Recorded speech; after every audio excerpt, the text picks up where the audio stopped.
Hey, how you doing there again, folks? Me again, of course, Brandon Wenzel. Come back at you, another offering off my sampler platter. Yes, indeed, folks, sampler review series videos I've been doing for a little while now. I go over there, try out food and drink items. I eat stuff, I drink stuff, then, folks, I'm gonna talk about stuff. I'm gonna let you know all that you need to know about hopefully delicious stuff. That time I'm doing this, folks, I'm not gonna lie, it just so happens to be the happiest day of the year. But we'll get into that. Folks, it's a super simple format. I'm going to go over there, I'm going to try out food and or drink items for you. Whilst I'm doing so, I'm around about it for a bit. Whilst I'm doing all that, I'm inside my truck. And whilst I'm doing all that, folks, I'm wearing a super cool shirt. And folks, when I wear super cool shirts, I always like to highlight the super cool shirt. What super cool shirt am I wearing for you today, folks? What are we doing here? It's boom! It's my Battle Arena Toshinden shirts. One of my most obscure shirts that I love very much. I love wearing obscure shirts. Most of my shirts are concert related, but I do have like my collection of nerdy shirts and stuff. And man, oh man, I love being able to bust out the obscure stuff. Every now and again, you get a nod from somebody, and you're like, yeah, that guy gets it. What is Ballerina Toshinden, though? It is a series of fighting games that basically came out in like the mid 90s and then went until, I want to say maybe like very early 2010. But that's if you count the last game, and I don't think anybody counts the last game. It didn't even come over to the West because it was dog shit, and it was on the Wii, and it had nothing to do with the rest of the franchise. But cool thing with Ballerina Toshinden, especially for its time when it first came out, it was the first like weapons-based 3D fighting game. And I ran into it. I actually bought the Game Boy game before anything else, before I knew anything about the 3D version or anything.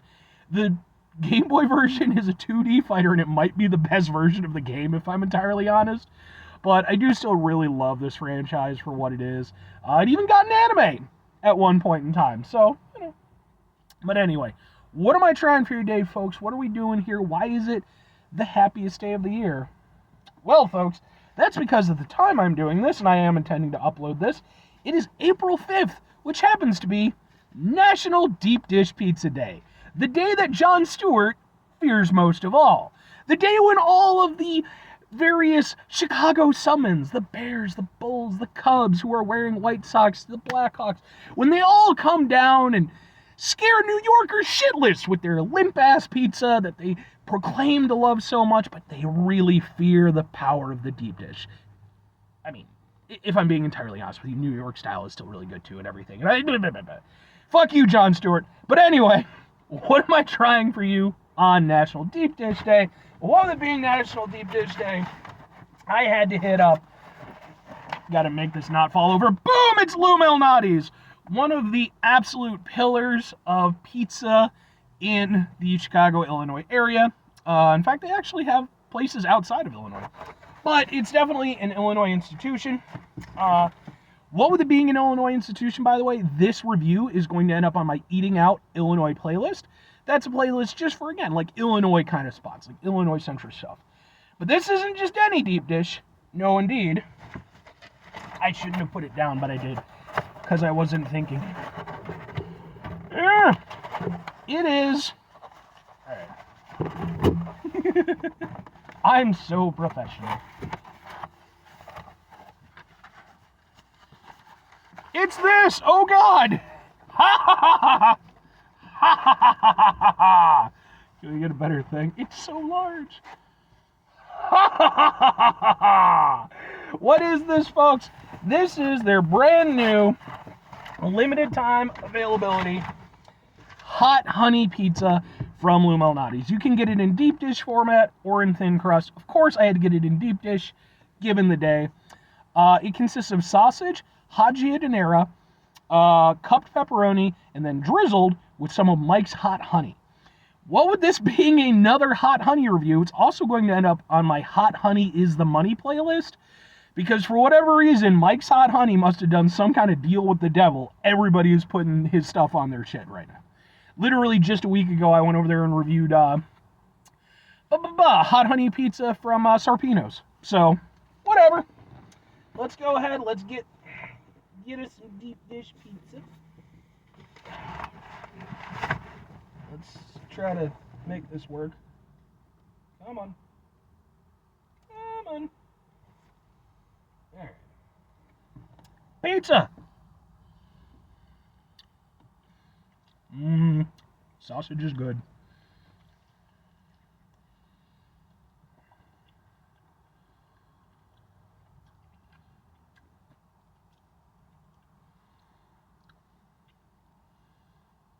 Okay. Okay.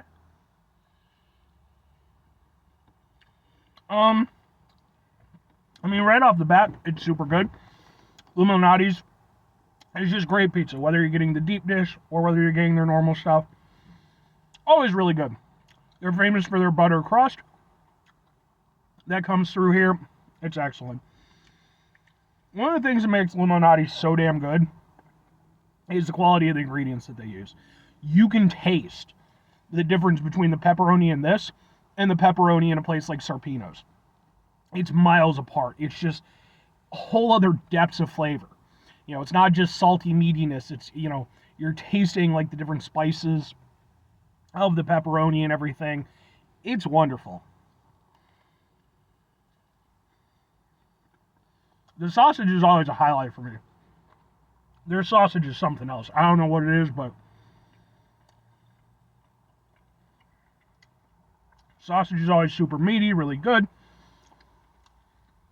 The giardiniera, which if you're unfamiliar, it's kind of a Chicago thing, but it's sort of like a spicy relish kind of thing, but like with peppers and stuff. I don't know, it's kind of hard to explain, but it's really good. That's really excellent. It's giving it, not only is it giving a little extra heat, it's also going over there giving it some nice texture, which I really like. And then, the main reason for this pizza in this particular instance is, of course, Mike's Hot Honey. Now, I will say, comparing this to Sarpino's version, the hot honey definitely had more room to be highlighted, because in that instance, and by the way, go watch that review if you're interested, but in that instance, all it had to compete with was just pepperoni and then like some goat cheese. That's what, or no, feta cheese, I'm sorry. And so you got more of that hot honey flavor. With this, for one thing, it's just a richer and more rewarding experience anyway, because it's Lou Malnati's versus Sarpino's. But it doesn't have as much room to highlight and to shine, but that doesn't mean it's not there, and it doesn't mean that it doesn't add in its own element to this particular pizza. Because you do still get some of that hot honey. It's just, you gotta you're getting it a little bit more kind of here and there. Instead of it being the star of the pizza, it's another element. And I like it when I hit it, because especially when you get like a mouthful of that plus some of the giardiniera, that kind of goes over there and amps up that, you know, the hot aspect of the hot honey a little bit. So you get a little bit of heat, a little bit of sweet, the nice savoriness, the meatiness, saltiness. It's a shitload of really good flavors that are super tasty.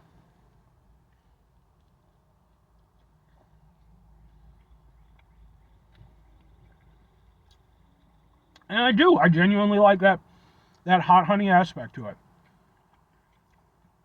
It really does kind of give it something extra. And even if it's not, again, and even if it's not as prominent as it is on the Sarpino's, what it brings to the overall pizza with this is it's really good. Like, I doubt that this trend, oh, by the way, because it's hot honey, it's 2024, I have to do my little thing that I came up with, which is hot honey 24, we got what you're looking for, which is stupid as shit, but I don't care, I'm just going with it.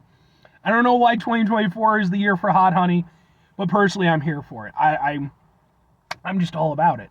But two questions I have to be asked in regard to this particular pizza. Would I get it again? Would I recommend it?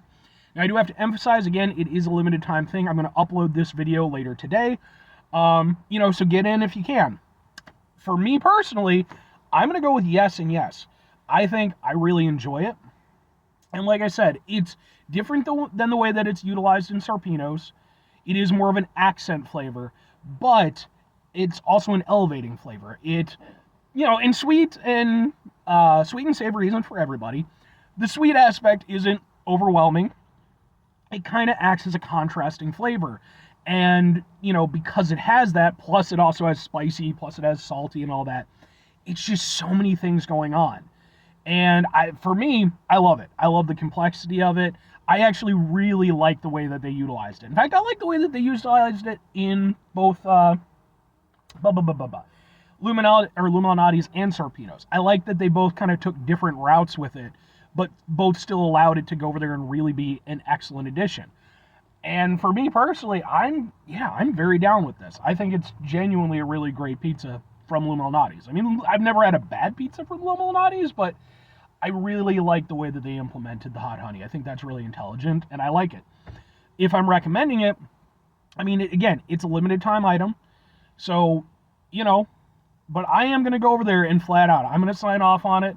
I think, again, it's an excellent use of the hot honey. I think it's not going to be for everybody. I will say that. It's a lot of stuff going on. If you're more of a simple pizza person, and that's perfectly fine, this obviously isn't going to be for you. But I think if you're a little bit more daring, I don't think you have to be crazy daring with this. Fundamentally, the pizza is, sausage, pepperoni. Then you got the giardiniera, which some people, here or there on.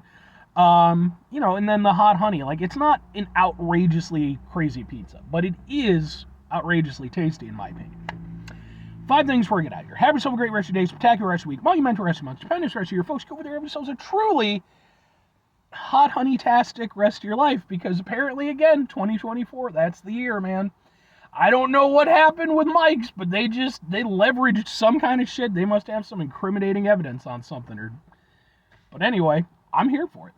Final 2 things. Number 1, try to bring some positivity in the world. It's not always possible. It is, however, always appreciated, but what you do if you can't do it all the time, I know I can't do it all the time. Here's what you're going to do, folks. You're going to try not to be an asshole. Folks, it's not always the easiest thing in the world to not be an asshole. Trust me. I know it. I live it. I'm out there every day with you in it. Life can be stressful and frustrating and just bullshit sometimes, folks. And when we find ourselves in situations where we have to deal with said bullshit, it's important that we go over there whenever possible. Take a step back. Try to mitigate the level of assholishness in our lives. Hopefully do better for ourselves and for those around us. Very final thing, folks, do the thing. Whatever the thing is for you, that's what I want you to go out and do. Now, folks, here's what I would like you to do, if possible. As it is April 5th at the time I'm doing this, and again, I'm going to be uploading this. If you're able, enjoy yourself a wonderful National Deep Dish Pizza Day. I'm from Illinois and, the Chicago-ish area. It's obviously a staple here, but at the same time, I know it's moved around, to other parts of the country and maybe even the world at this point. Maybe go over there, maybe hit up your local place. Because the thing is, as much as we often tout it here in Illinois, it's definitely a source of pride for us. I think most people would admit we probably just eat more like tavern-style, normal-style pizza on the regular. But for me, deep dish is always a celebration. And I think that not only is this just a great pizza for that celebration, but just enjoy it when you can. Don't let Jon Stewart go over there and ruin a good thing for you. That's all I'm saying. Bye.